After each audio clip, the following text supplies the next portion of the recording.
Le club de la bourse avec nos deux invités, Benjamin Louvet, associé gérant de Prime Finance, Frédéric Ponchon, gérant chez Sycomore Asset Management. Frédéric, je le rappelle, vous êtes stock picker, sélectionneur de valeur, donc vous, la macro, la politique, voilà, ça rentre pas en ligne de compte de votre décision d'investissement. Malgré tout, là, quand on va de crise en crise, alors aujourd'hui c'est la Grèce, demain on aura le Brexit qui reviendra, la hausse des taux de la Fed, voilà, tous ces facteurs extérieurs là. Est-ce qu'à un moment, ça impacte quand même vos décisions d'investissement, vos choix d'entreprise? Est-ce que ça a une influence malgré tout sur votre façon de gérer? Naturellement, puisque même si on sélectionne des valeurs, tout ça s'inscrit dans un cadre où on construit un certain nombre d'hypothèses qui sont liées à la macroéconomie, naturellement. Après, aujourd'hui, on a effectivement beaucoup de volatilité. Donc, il y a la Grèce, on va voir la Fed, on va voir le dossier iranien, on a parlé de la Chine. Et tout ça, finalement, pour des stock pickers, c'est un matériau qui est assez intéressant, puisque quand on était en avril au top des marchés avec des valorisations qui étaient trop élevées, on avait un petit peu moins d'idées. Aujourd'hui, avec une baisse des marchés d'un peu plus de 10%, et sur certains titres 12 à 15%, même des titres de qualité, on pourra y revenir, on retrouve des idées. Donc cette volatilité est tout à fait bénéfique pour la constitution de la performance. Ça, c'est quelque chose qu'on fait à court terme, tout en restant quand même sur un cap moyen terme sur des sociétés qui ont leur vie propre, un petit peu indépendamment du bruit qu'on peut avoir. Pour des moteurs internes, des catalystes internes, voilà, qui s'autosuffisent d'une certaine manière. Dans la baisse, justement, là, effectivement, qu'est-ce qu'on a vendu? On a vendu la qualité, on a vendu les cycliques, les dossiers compliqués, ou est-ce qu'on a tout vendu de manière un peu indiscriminée là? Alors on a constaté que par exemple les sociétés de qualité avaient assez peu résisté entre avril et fin juin. Ouais. Dans la dernière période très récente, de baisse, là, ouais. Finalement la santé, retour. Pharma, l'agroalimentaire ont plutôt bien tenu, et en fait peut-être que la baisse était plutôt liée à la remontée des taux, puisqu'on est face à des sociétés qui sont des proxys un petit peu obligataires, et que la détente qu'on a un petit peu sur les taux 10 ans, notamment européens, vient finalement redonner un petit peu d'oxygène à ce type-là de dossier. Mais on a quand même eu peut-être effectivement un aspect un petit peu valeur refuge de ces sociétés-là dans le stress de ces derniers jours. Benjamin, sur la Grèce, je ne sais pas si on se réveille lundi ou dimanche avec un Grexit là sur la table. C'est grave, c'est pas grave? Est-ce que la zone euro est plus forte sans la Grèce? Est-ce qu'elle est moins forte? Est-ce que les marchés sont prêts? Bon, on n'a que des questions encore à ce stade. Alors certains nous apportent des réponses comme ça un peu toutes faites, mais on a du mal quand même à... Je crois que c'est un peu difficile effectivement d'arriver à imaginer ce qui peut se passer. C'est très nouveau, hein. Ce qui est intéressant pour moi à voir, c'est que si la Grèce sort de la zone euro, il faut voir dans quelles conditions. Si c'est avec un effacement de la dette ou un renoncement à la dette, il y a des élections en fin d'année en Espagne, il y a un certain nombre de pays aujourd'hui qui sont dans des situations difficiles, et ça peut faire une situation compliquée. C'est ce que disait hier, je ne sais plus quel créancier, quel ministre des Finances, mais il précisait bien en grec, attention, sortir de la zone euro, c'est pas effacer les dettes. Hein. C'est-à-dire qu'en plus, ce seront des dettes libellées en euros avec une monnaie qui risque de perdre 15%. C'est ça, et c'est ce que disait Nicolas Dos ce matin sur votre antenne, ça pourrait éventuellement constituer un exemple pour les pays qui seraient tentés de se dire que c'est peut-être le chemin le plus facile, parce que le chemin il n'est pas facile, c'est certain. Alors après il faut choisir. L'Argentine 15 ans après. La Grèce a choisi est en train de choisir une voie qui consiste à prendre toute la douleur tout de suite plutôt que de la prendre sur 20 ans. C'est un choix, mais c'est un choix qui est pas facile, et ça effectivement ça se verra. L'autre élément qui est intéressant, effectivement, c'est ce que je disais tout à l'heure, c'est que tout ça montre aussi les limites du pouvoir des banques centrales. Le fameux whatever it takes de Draghi, là il peut pas grand chose en réalité, et c'est quelque chose qu'on voit également au niveau des États-Unis aujourd'hui, où la banque centrale subit un petit peu ce qui se passe en Chine, avec les effets déflationnistes qui sont envoyés par cette baisse des marchés en Chine, et on commence à parler de plus en plus d'un report, hein. Quand on regarde les attentes aujourd'hui, les attentes elles sont repoussées à février 2016 aujourd'hui, à cause de la hausse des taux de la Fed. Et en Chine, ce qu'on constate également, c'est aussi le limite du pouvoir de ces banques centrales. La crise qui est en ce moment en train de se jouer rend tout son rôle aux politiques, et va faire qu'il va falloir qu'on ait des politiques qui soient courageux, parce que en Chine c'est pareil, 85% des actions aujourd'hui sont dans les mains des particuliers. Résultat, la Banque centrale peut baisser les taux de 25 points de base, mais le particulier, pardonnez-moi l'expression, il s'en fout un peu des 25 points de base. Lui, on peut rien faire. Enfin, quand une bulle doit se dégonfler, on peut être Pékin, avoir des masses de liquidités et un pouvoir, un levier de pouvoir en tout cas très important sur l'ensemble des acteurs économiques. Quand une bulle doit péter, on peut limiter les ventes à découvert, mais à ce moment-là, on arrive toujours à trouver des moyens de se couvrir autrement, et ça pourrait déplacer le problème ailleurs. Donc c'est compliqué, oui. Qu'est-ce que, enfin, une fois allez, on se met dans l'idée qu'on est la semaine prochaine ou un peu au-delà, le dossier grec est passé, on a trouvé soit un plan A, soit un plan B. Voilà, il y a 2 options à ce stade.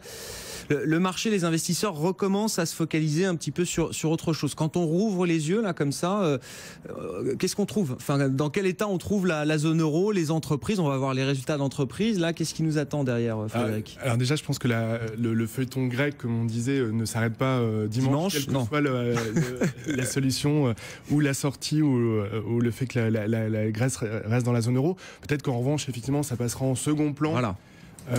Et qu'on va retrouver une économie qui, pour nous, quand même, est en amélioration. C'est-à-dire qu'on avait au Q1, au premier trimestre, une économie qui était faible aux États-Unis et en Chine, qui montrait des signes d'amélioration un petit peu en Europe, et c'est ce qu'on a constaté sur les derniers PMI. Et aujourd'hui, on n'a pas eu de manifestation en fait de stress ou via l'investissement ou via le comportement des consommateurs en zone euro au moins, lié au dossier grec. Donc, quand on rencontre les patrons d'entreprise, alors c'est pas toujours les meilleurs indicateurs, en tout cas indicateurs avancés, mais ce qu'ils constatent, c'est quand même une amélioration sur leur zone qui est faible, mais qui est bien enclenchée. Mais et la Grèce pour eux, enfin c'est pas, mis à part pour ceux qui sont peut-être en affaires, en business avec la Grèce, mais ils sont. Il y a aujourd'hui très peu de sociétés quand même qui sont, enfin dans les banques on l'a vu, c'est quasiment plus rien, ou alors du shipping, mais avec des actifs qui sont hors Grèce. Et dans les entreprises plus classiques, c'est extrêmement limité aussi. Donc, ce qu'on voit quand même, c'est que les pays comme l'Espagne vont mieux et qu'il y a un effet très vertueux, puisque si l'Espagne va mieux, les pays type France, Allemagne aussi, et le cycle s'enclenche. Donc, on n'espère pas des choses extraordinaires en termes de croissance, en termes absolus, mais une amélioration, une inflexion qui est assez porteuse pour les résultats des entreprises. Et on a parlé beaucoup en début d'année de l'alignement des planètes, des étoiles, etc.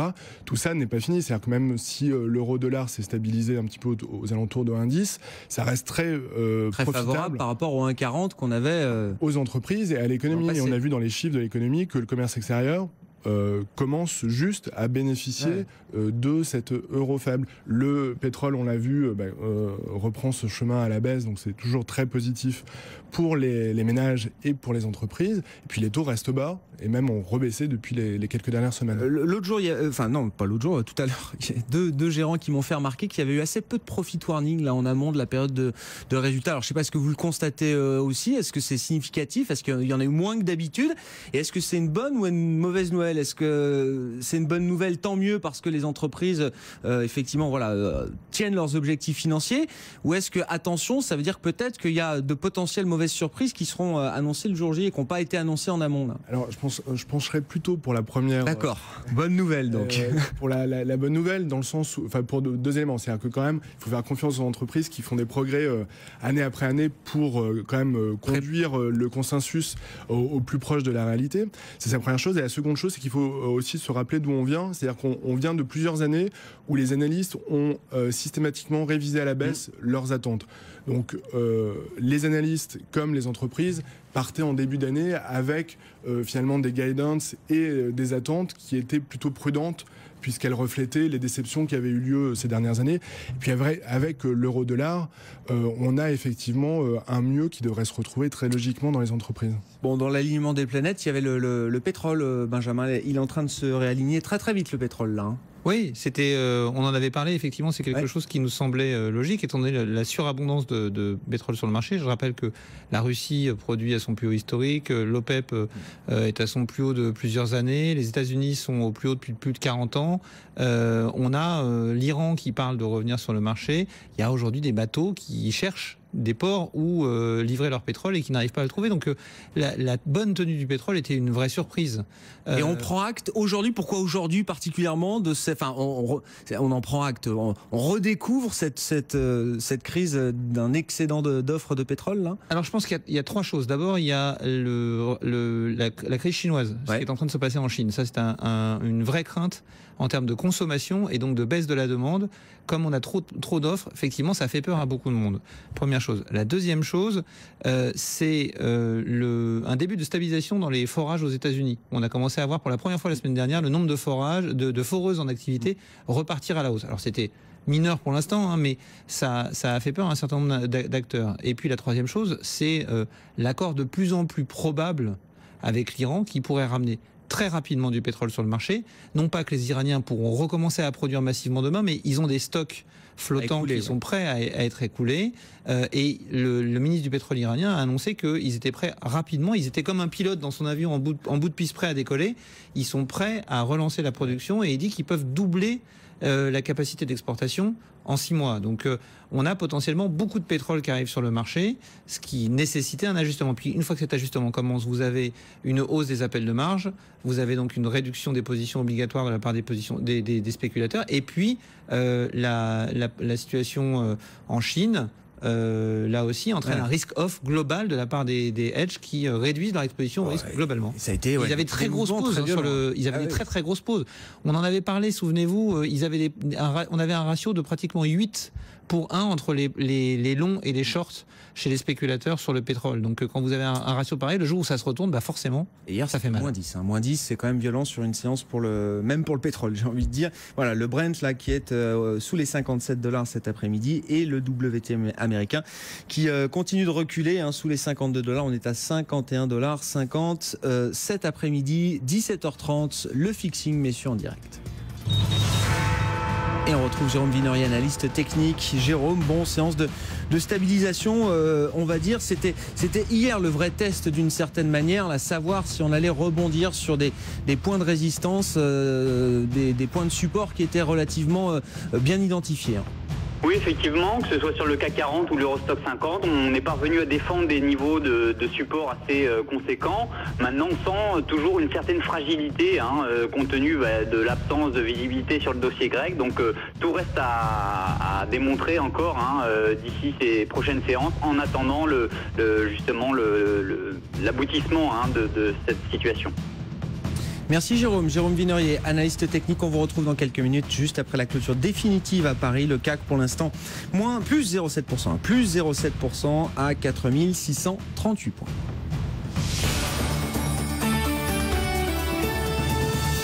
Et Aurélie Blonde qu'on retrouve pour le journal de l'économie. Et c'est évidemment le feuilleton grec qui reste à la une avec cette nouvelle séquence de négociations qui démarre. En ligne de mire, le sommet des 28 prévu dimanche à Bruxelles. La veille, les ministres des Finances de la zone euro se seront réunis. D'ici là, Athènes devra avoir présenté une liste de réformes détaillées. La Grèce en débat d'ailleurs en ce moment à l'Assemblée nationale. Hélène Cornet, vous êtes sur place pour BFM Business. Hélène, le Premier ministre s'est exprimé tout à l'heure. Il a redit l'opposition de la France à un Grexit. Oui, effectivement, la France ne renonce pas, elle se mobilise jusqu'au bout.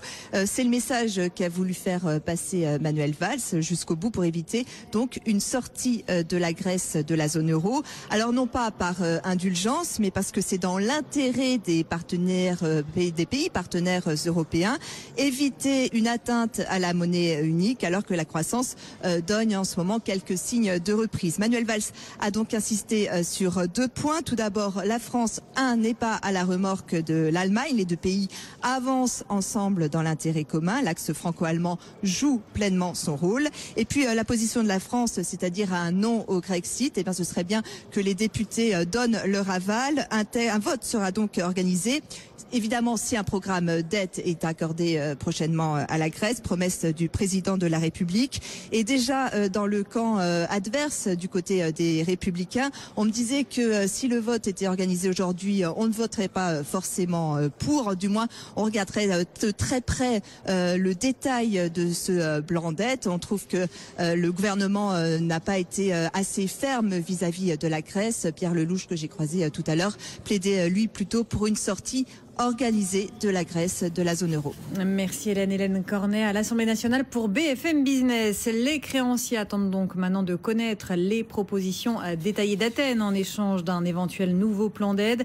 Alexis Tsipras s'est engagé à les présenter dès demain. On sait déjà que le Premier ministre grec promet des réformes dès la semaine prochaine sur la fiscalité et les retraites.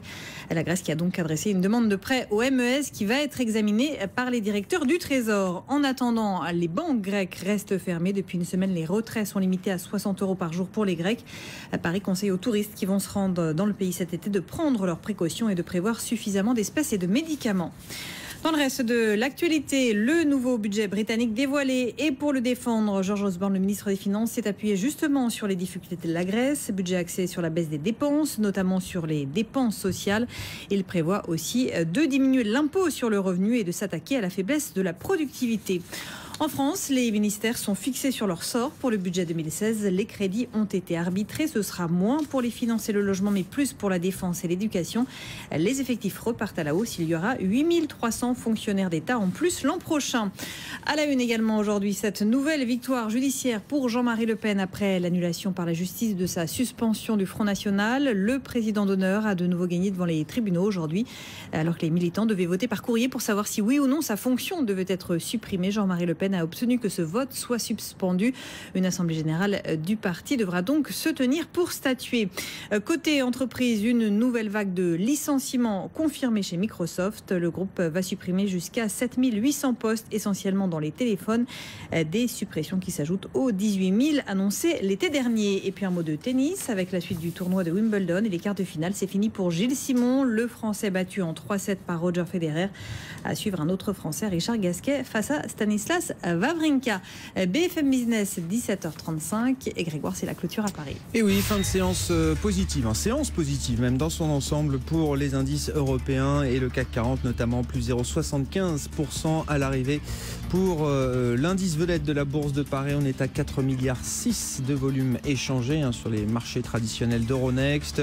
Des hausses un peu partout en Europe. On notera Milan qui bondit de 2,6% ce soir. Le DAX gagne environ 0,7%. Les valeurs matières premières qui ont réussi à rebondir un petit peu aujourd'hui. ArcelorMittal gagne 3% cet après-midi. On notera également Vivendi plus 2,5%. On a Alstom qui gagne plus de 2%. Safran plus 2 également. Accor plus 1,8%. Publicis gagne 1,7%. Orca qu'on notera Beneteau plus 6%. On a Nexans qui gagne plus de 4% ce soir, JC Deco plus 3%, et puis à l'inverse le secteur automobile qui signe les plus fortes baisses du jour à Paris. Valeo moins 4,6%, Renault moins 4,5%, Peugeot recule de 3%, tout comme Forestia, et le CAC lui qui termine donc dans le vert. On gagne environ 35 points, plus 0,75%, 4639 points. BFM Business, Intégral Bourse, on refait la séance. On refait la séance avec nos deux invités en plateau. Frédéric Ponchon, gérant chez Sycomore Asset Management. Benjamin Louvet, associé gérant de Prime Finance. Et par téléphone, Jérôme Binorier, analyste technique. Jérôme, cette journée, elle nous soulage un petit peu. C'est vrai que vous le rappeliez tout à l'heure, il y avait beaucoup de niveaux techniques qui étaient en jeu hier, un peu partout dans le monde d'ailleurs. Je crois que vous nous avez parlé de l'Eurostoxx, du CAC également, et puis le S&P aussi avec sa moyenne mobile 200 jours là, pour les passionnés d'analyse technique qui doit être de mémoire à 2053 points, je crois. Jérôme, je ne sais pas si vous avez ça si vous pouvez nous dire ça, mais voilà, il y avait plein d'enjeux techniques un peu partout hier sur les indices.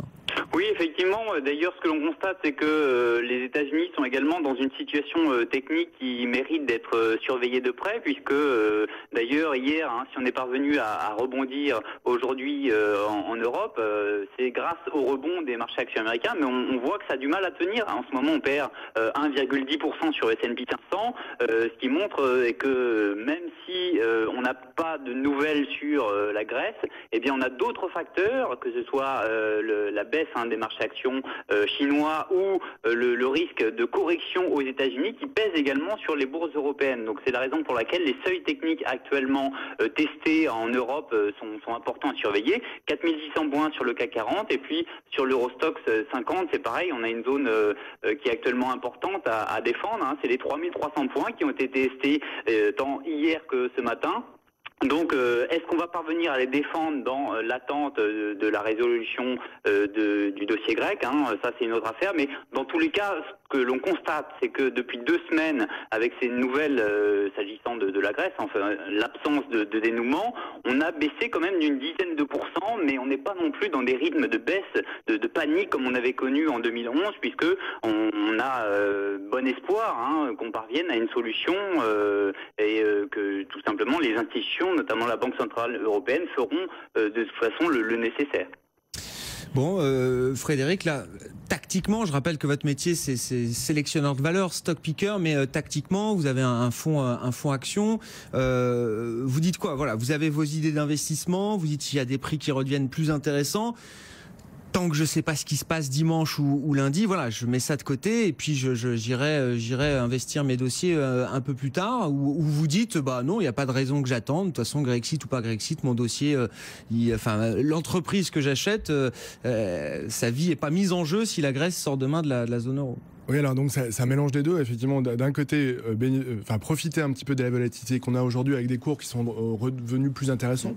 Donc commencer quelques lignes. Par exemple, j'ai recommencé des lignes sur LVMH, Pernod, Publicis. Ouais. Et en même temps, pas constituer les lignes trop rapidement pour quand même prendre en considération le fait que... Investir en plusieurs fois. Voilà, exactement. Et donc dans les fonds flexibles, par exemple dans la gamme Sycomore, on est encore assez prudent puisque sur le fonds Partners, par exemple, on investit à moins de 50%. Et moi, j'ai encore une douzaine % de cash pour continuer de bénéficier d'opportunités. Si la semaine prochaine, quitte à arriver un petit peu tard peut-être, pour rater les quelques premiers pourcents de hausse, mais vraiment travailler ces prix d'entrée en gardant en tête aussi effectivement le cap moyen terme sur les qualités intrinsèques des sociétés.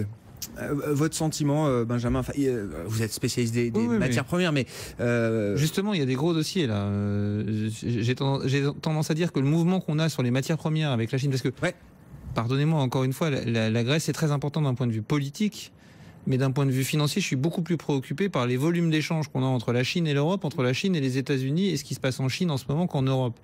Et la baisse qui est en train de se produire sur les matières premières. Donc on parle du pétrole, mais ce que vous dites, c'est généralisé, et notamment les métaux de base. Voilà. Les métaux de base, parce qu'il ne faut pas oublier une chose. Là, il n'y a pas le dossier iranien ou autre qui viennent. La Chine, début des années 2000, 10% de la consommation mondiale de cuivre. Aujourd'hui, c'est 40 à 45% de la consommation mondiale de cuivre. Quand vous avez un pays comme ça qui ralentit, l'impact sur le marché, il est colossal. Donc vous avez des valeurs qui corrigent énormément dans le domaine des métaux, des BHP et autres, mais aussi dans le domaine pétrolier. Et dans le domaine pétrolier, il y a deux choses qui permettent aujourd'hui d'être optimiste et qui font que moi, je n'interviens pas sur les valeurs, mais je trouve qu'il y a quand même des choses intéressantes. D'abord, il y a les services parapétroliers. Donc là, on sait qu'on a réduit les investissements. Les services parapétroliers ont nettement réduit la voilure, réduit leurs charges. Ils se sont ajustés très vite. Et aujourd'hui, à mon avis, on peut commencer à être optimiste. Attendez. Vous me dites ça au lendemain de l'annonce de Technip qui est obligé de couper encore 15% de ses effectifs. Justement, ils ont fait ces annonces. Elles arrivent tard, là. Elles ont fait ces on se demande s'il n'y a pas une nouvelle vague d'annonces, vous voyez, avec la rechute du prix du pétrole qui Moi, je pense qu'on approche du bout sur les services parapétroliers. Puis la deuxième chose, c'est le dossier iranien. Si on part du principe qu'ils vont trouver un accord, ce qui est probable, les entreprises pétrolières sont déjà en Iran, sont déjà en train de discuter pour voir comment on va pouvoir développer l'exploitation en Iran. Je rappelle une chose, on sait qu'à horizon... c'est du gros business, ça. Aujourd'hui, Grégoire, on a un taux de déplétion naturelle des champs pétroliers en moyenne dans le monde. Donc ça, c'est la déperdition. C'est combien on perd de pétrole tous les ans. Et c'est grosso modo 5%. Ça veut dire que tous les 10 ans, vous perdez 50% de la capacité de production pétrolière. Donc ça veut dire que tous les 10 ans, il faut trouver 4 fois la production de l'Arabie Saoudite. D'après les prévisions de l'Agence américaine de l'énergie, qui n'est pas connue pour être, faire des blagues sur le sujet, à partir de 2020, on atteint un plateau à peu près partout dans le monde. Et le seul endroit où on a du potentiel de développement, c'est au Moyen-Orient. Et ce potentiel, il est notamment beaucoup en Iran. Et l'Iran a besoin de la technicité et de la technologie des pays occidentaux pour pouvoir développer son pétrole. Donc il va y avoir des opportunités pour des entreprises pétrolières qui se positionnent sur ces marchés-là. Donc la baisse du pétrole, pour moi, elle est quasiment terminée. On vous avait dit qu'on envisageait un retour vers les plus bas entre 50 et 55. On peut rester là quelques temps, mais ça va permettre aux entreprises de s'ajuster. Et après, il y a un potentiel pour celles qui sauront se positionner sur ces dossiers-là, à réaliser des bonnes performances. Et sur la chute des autres métaux, là, c'est un reflet quoi d'anticipation de croissance ou d'un scénario macro mondiale au deuxième semestre qui serait pas à la hauteur de ce que le marché avait anticipé il y a encore quelques mois là. En tout cas en Chine, on se pose beaucoup de questions, oui, parce que la question de savoir si on n'est pas dans un scénario de hard landing est une question qui se pose. Aujourd'hui, il y a une question qui a été ajoutée sur la baisse des actions. Je rappelle quand même qu'il y a pratiquement la moitié des actions chinoises qui ont été suspendues de cotation. Donc il y a un certain nombre de questions qui se posent, c'est notamment combien de ces actions ont été suspendues parce que les actionnaires majoritaires ont mis en nantissement leur portefeuille pour faire des emprunts. Et dans ces cas-là, quel impact on peut avoir sur la sphère financière et sur la sphère économique? Donc il y a de vraies questions sur le potentiel de développement de la Chine à court terme en tout cas. Qu'est-ce qu'elles disent vos entreprises sur la Chine, Frédéric, les entreprises dans lesquelles vous avez investi et qui sont exposées? Vous avez cité LVMH tout à l'heure de mémoire, Pernod aussi. Enfin, qu'est-ce qu'elle... Oui, mais c'est une question intéressante dans le sens où aujourd'hui, par exemple, l'industrie auto en Europe baisse beaucoup puisqu'on a eu en juin pour la première fois depuis très longtemps des chiffres négatifs sur les ventes de voitures neuves. Et ça, tout à fait en lien avec l'effet richesse lié à la baisse de la bourse. Alors peut-être sur l'effet richesse, justement, peut-être mettre en perspective aussi ce que ça représente en Chine, l'investissement boursier par rapport aux États-Unis. C'est un peu moins de 10% en Chine de l'actif total des ménages, contre plutôt 30% aux États-Unis. Ouais. Donc c'est pas tout à fait les mêmes rapports. Et après, quand on parle du luxe, ce qu'il faut avoir en tête, c'est que avec toutes les mesures anti-corruption qu'on a pu avoir depuis 2012, on a déjà eu une décélération très forte de la croissance dans ces zones-là, et que aujourd'hui finalement on est sur des effets de base qui sont très différents de ceux qu'on peut avoir dans l'industrie auto, où là on a des comparaisons qui sont très élevées sur les années précédentes. Donc ça vaut pour le luxe, ça vaut aussi pour les spiritueux. Et ce qu'on voit, c'est que, enfin ce que disent les entreprises en tout cas, c'est que sur le déstockage, par exemple du cognac. Ouais. Qui a été un gros souci pour Pernod, Rémy notamment, pour Rémy. On arrive probablement un petit peu à la fin sur les catégories moyens de gamme, c'est-à-dire plutôt VSOP, mais pas XO, qui est le très haut de gamme. Ouais. Sur lequel est plus Rémy Cointreau. Et donc voilà, on a une inflexion avec une reprise de la vente aux distributeurs qui peut intervenir du fait de stocks qui sont devenus plus corrects. Et des effets de base donc qui voilà, depuis les premières mesures en 2012, voilà, l'effet maintenant est passé, quoi. Exactement. Donc, quand on regarde LVMH par exemple, la baisse des profits de la partie cognac, c'est moins 25% en 2014. Donc là sur 2015, on a un effet de base qui n'est pas du tout celui qu'on a sur les autos. Sera plus à l'aise peut-être pour suivre les résultats de ces entreprises. C'est ça qu'il faut comprendre. On peut avoir une inflexion, même sans reprise forte. On a quand même un plancher qui a été atteint probablement l'année dernière. Jérôme, un dernier mot, Jérôme Vinerier, donc analyse technique, un dernier mot de l'euro-dollar. Je ne sais pas s'il y a quelque chose à dire de plus que l'euro résiste bien. Oui, l'euro résiste bien et ce qu'on pourrait croire, c'est que au regard des dégagements qu'on a eu sur les actions, mais de la bonne tenue de l'euro globalement ces 2 dernières semaines, c'est que quelle que soit l'issue de ce dossier grec, c'est que cela redonne de la visibilité à la monnaie unique européenne et que l'on pourrait repartir sur les récents plus hauts, la zone des 1,1450, puisque c'est vrai qu'on malgré cet afflux de mauvaises nouvelles par rapport à la zone euro qui a perturbé en tout cas les investisseurs par rapport au marché des actions, on a un euro qui tient très bien et donc qui pourrait repartir vers 1,1450. Mais là encore, avant de prendre ces décisions, il est préférable d'attendre tout simplement d'avoir les résultats de cette réunion dimanche. Merci Jérôme. Jérôme Vinerier, analyste technique. Je vous rappelle la clôture à Paris ce soir, plus de 75%, 4639 points. On va marquer une dernière pause. On se retrouve dans un instant avec nos invités du Club de la Bourse. BFM Business, Intégral Bourse, 15h, 18h, la bourse en temps réel. Tous les jours sur BFM Business, à 12h30, l'invité d'Edwige Chevrillon. Un face-à-face direct et sans concession avec le grand témoin du jour. À l'heure du déjeuner, Edwige Chevrillon reçoit les femmes et les hommes qui font l'actualité. L'invité d'Edwige Chevrillon, tous les jours, 12h30, 13h, sur BFM Business.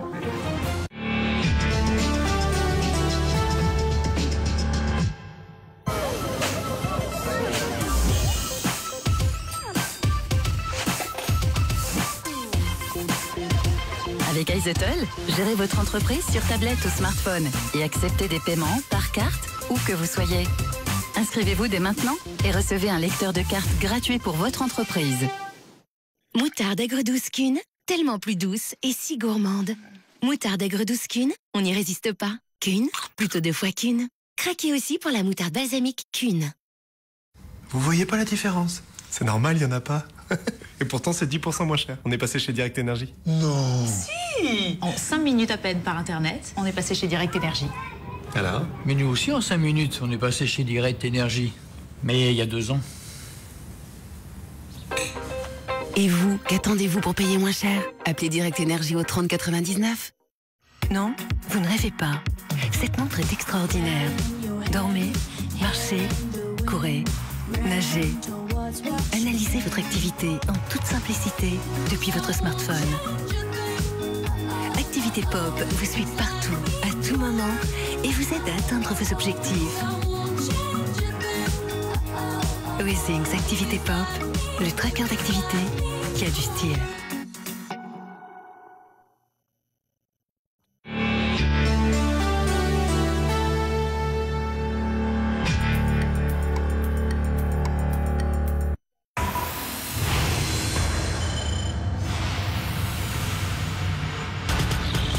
BFM Business, Intégral Bourse, jusqu'à 18h, le Club de la Bourse. Le Club de la Bourse avec nos 2 invités, Benjamin Louvet, associé gérant de Prime Finance, Frédéric Ponchon, gérant de Sycomore Asset Management. On redit un petit mot de la séquence européenne du moment, là. Bon, il va falloir attendre jusqu'à dimanche. Grexit, pas Grexit, qu'est-ce que ça change pour les marchés? Est-ce que les marchés sont prêts au scénario de Grexit ou pas, Benjamin, là? Encore une fois, c'est pas tellement le scénario de Grexit. Pour moi, la vraie question, c'est dans quelles conditions ça se fait. C'est-à-dire, c'est quoi les différentes options? Il y a une bonne manière de faire, une mauvaise manière de faire. Très honnêtement, j'en sais rien. C'est du neuf. On n'a jamais vu ça. Ce qui est très difficile d'évaluer, par exemple, c'est quel effet ça pourra avoir sur l'euro-dollar. Enfin, sur la valorisation de l'euro. On entend dire que ça peut faire effondrer l'euro. D'un autre côté, si vous avez un partenaire faible qui sort de l'euro, est-ce que ça peut pas faire remonter l'euro? Donc la question est, encore une fois, le diable va se cacher dans les détails. Ça va être, si on veut trouver un accord, il va falloir faire des concessions de chaque côté. Et j'ai peur que comme on le disait tout à l'heure, on soit rentré dans un soap opéra qui pourrait peut-être arriver à battre la durée des soap opéras brésiliens, en tout cas tenir au moins tout l'été, parce que on va gagner du temps. Si on trouve un accord, on va gagner du temps. Et s'il y a Grexit, moi je vois mal comment ça peut ne pas avoir d'impact sur les marchés. Il y a un certain nombre de pays européens, notamment de pays de l'Est, qui sont assez exposés à la problématique grecque. Je ne vois pas comment ça ne peut pas avoir d'impact à un moment ou à un autre sur les marchés, même si cet impact est censé être contenu, ne serait-ce qu'un impact psychologique de la création d'un précédent. Oui, effectivement, peut-être qu'on continuera d'acheter du temps avec un accord, et puis après cet accord, comment est-ce qu'il sera mis en œuvre? Enfin voilà, ça peut nous emmener très très loin, effectivement. Frédéric, si la Grèce sort, si on a un Grexit propre, préparé, en tout cas, c'est ce qu'ils nous disent maintenant, qu'ils ont un plan très très préparé, très détaillé pour organiser un Grexit rapide. Ça fait monter ou ça fait baisser l'euro? Vous avez le droit de pas avoir d'avis, hein, mais enfin, est-ce qu'une zone euro sans la Grèce, elle est plus forte aux yeux des investisseurs, ou est-ce qu'elle reste justement affaibli par ce précédent créé là? Alors j'ai un avis qui est personnel, bien sûr, de dire que quand on construit une zone monétaire, le côté irrévocable de la participation à cette zone monétaire est important pour la crédibilité de cette devise, et qu'une fois qu'il y a ce précédent là, de la possibilité de sortir avec en plus une garantie plus ou moins sur la dette in fine par les autres partenaires qui resteraient, c'est plutôt de nature à mon sens, plutôt de nature à créer un précédent, voilà, affaiblir l'euro. Ouais. Benjamin, il y a quand même un élément qu'il faut garder en tête, c'est toutes les déclarations du FMI aussi. Le FMI, lui, a annoncé que pour lui, il était nécessaire de toute façon de faire un haircut. Dès le départ, depuis le début, de 50%. Ça, ouais. Et puis je vous rappelle quand même qu'il y a eu des fuites de Wikileaks qui ont été publiées sur les discussions de Angela Merkel avec Schäuble, qui font état aussi du fait que les Allemands sont tout à fait au courant que la dette grecque ne pourra pas être remboursée. C'est pour ça qu'on est au-delà de la. C'est là que je dis.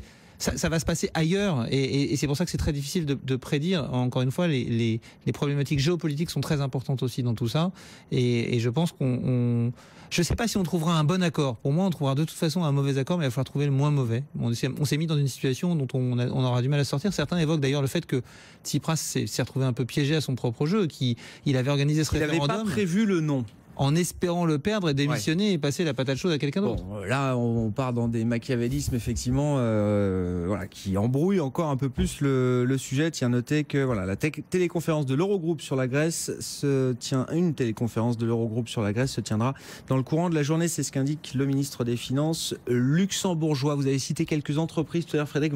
On a parlé de LVMH, Pernod. Vous avez cité Publicis aussi. C'est quoi les déterminants là qui font que Publicis est redevenu intéressant, que vous avez recommencer à entamer une ligne sur Publicis? Alors déjà sur le moyen terme, je trouve que l'acquisition récente Sapiens qui modifie quand même le groupe, puisque avec cette nouvelle activité, ils vont pouvoir accompagner les sociétés qui sont clientes dans leur transformation. Alors sur le digital. Rappelez-nous, un Sapiens aux États-Unis, qu'est-ce qu'ils font exactement?